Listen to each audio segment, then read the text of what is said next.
Hello. Well, it's October already, so that means we've been back at college for a month. The Year 12s have done 4 weeks, or just over 4 weeks, and are well into the swing of things. And of course, the Year 13s hit the ground running and are back on with the course and preparing for component 2, the second exam in media studies. And one of the things that we talked about this week, we've begun to study a 1965 edition of Vogue magazine, which is part of the component 2 course. And obviously we're moving through the different approaches to studying that, and we've been discussing representations. And inevitably we've been discussing representations of gender, particularly women, and refreshing our memory of some of the theoretical framework, particularly that of Lisbeth van Zoonen. And of course a lot of van Zoonen's work is that we study and use is based around similar ideas to the male gaze, about the stereotyping of women, particularly the kind of objectification and the sort of fragmentation of women, the way that they're framed and so on. What's interesting about this is last year when we had this discussion, when the theory was introduced to students, of course the relevance of the topic is discussed regarding representations of men, because one of van Zoonen's points is that the way that men are represented or framed within the visual imagery and visual codes has a sort of different set of rules and criteria to the representation of women. Of course, that was something that was maybe more obvious or more clearly obvious in decades gone by, but maybe the kind of is a bit more less distinct and a bit more fuzzy these days, particularly as it seems to be both men and women are increasingly objectified, sexualized within mainstream media as well. So we really have to look at the differences in how these women are and men are sexualized through imagery. And of course, to just throw into the mix, there does seem to be a greater emphasis these days on giving women more stronger roles, less passive roles within narrative media, in particular within maybe action films and superhero movies and so on and so forth. So all of these things hint towards a sort of a growing equality within media, whereas perhaps in the past that didn't exist. Of course, famously, the Bechdel test was created to just measure this inequality, whereas if we look at some of the year on year, more recent films, there is a suggestion that that is evening itself up.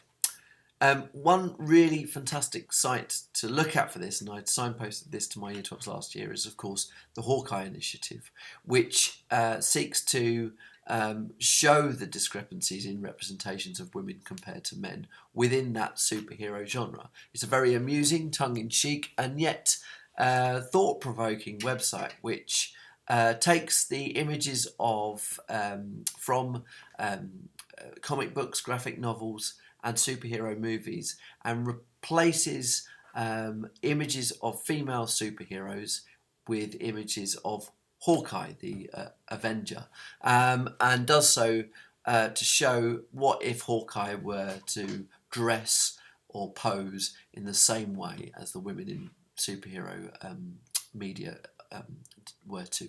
And the results, as you can imagine, are quite amusing and do kind of show up to a certain degree a kind of hypocrisy and a sexism, I guess.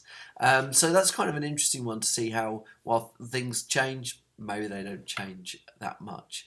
The reason I brought this up this week, though, is like I said, it's something we've been discussing with Vogue magazine, is that difference between how men and women are represented, whether that has shifted.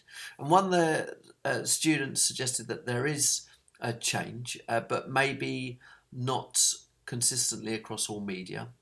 And so that got us thinking about whether or not it's changed in the audience's minds. And of course, as an audience, we're creating a lot of media ourselves. In fact, we produce media that represents ourselves all the time on social media networks like Facebook and Twitter, and of course from a visual angle, Instagram. So I asked the students, did they think that the way in which the audience represents themselves on a medium like Instagram is different depending on whether they're female or male? And pretty unanimously, the answer was, well, yeah, I think there is a difference. Women or female users of these social platforms will take images of themselves that are very different to the way that men take photographs of themselves. The female selfie, if you like, is very different to the male selfie. Of course, this is really interesting, and it kind of goes back to, or it questions that the nature of gender socialization, and it throws up that old idea that that John Berger basically put forward in his 1970s documentary Ways of Seeing. Men act, women appear.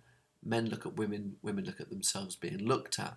And if that's true, and if that continues to be true, even from 1970s onward, does that mean that women and females are so familiar with the idea of how to look at a woman, or that women are being looked at, that they know how to represent themselves in images? And, it does seem to be true. It does seem to be the case that a female user of a social media platform knows how to pose, model, if you like, for want of a better term, for a photograph, even if they're taking that photograph themselves, more than a male does. So it does bring up that old idea to, are women more familiar with the idea that they are being looked at than men do? Is it ingrained in us? It may also throw up, I guess, different ideas of gender and sex, and notions of differences between men and women, which of course is a whole nother can of worms, I guess.